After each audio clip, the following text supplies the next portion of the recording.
तो नमस्कार दोस्तों, आपका स्वागत है फिर से एक बार मेरे YouTube चैनल पे। और मैं आप लोगों के लिए फिर से आज लेकर आया हूँ एक नया वीडियो। मैं हूँ संजू कुमार और आप देख रहे हैं टेकवाटी संजू। तो दोस्तों हम लोग करने वाले हैं आज क्रोमा की का यूज़। तो दोस्तों ये मैं बता दूं कि ये आपका एप्लीकेशन काइनमास्टर में यूज़ होने वाला है। काइनमास्टर की हेल्प से आप क्रोमा की यूज़ करके और आप बहुत ही बेहतरीन वीडियोस बना सकते हैं, अपने बैकग्राउंड को चेंज कर सकते हैं।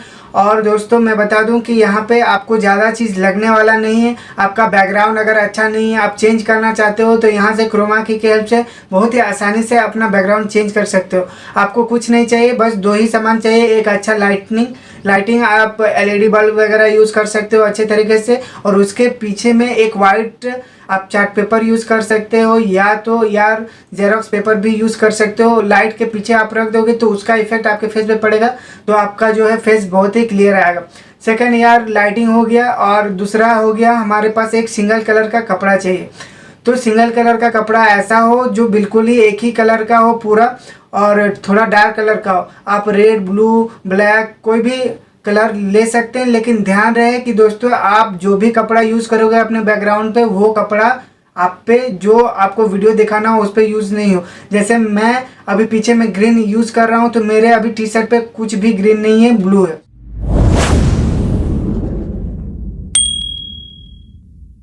तो दोस्तों आज मैं बताने वाला हूँ क्रोमा की के हेल्प से हम लोग बहुत ही बेहतरीन वीडियोस बना सकते हैं, और मैं दिखाऊंगा ये करके कि किस तरह से हम लोग क्रोमा की के मदद से बहुत ही बेहतरीन वीडियोस बना सकते हैं। तो दोस्तों देर किस बात की, चलिए वीडियो करते हैं शुरू।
दोस्तों कैसा लगा आज का वीडियो कमेंट करके ज़रूर बताएं। अगर आपको अच्छा लगा तो लाइक शेयर जरूर करें। कोई सजेशन हो तो कमेंट बॉक्स पे ज़रूर बताएं। और दोस्तों आज के वीडियो में बस इतना ही, मिलते हैं नेक्स्ट वीडियो में। जय हिंद।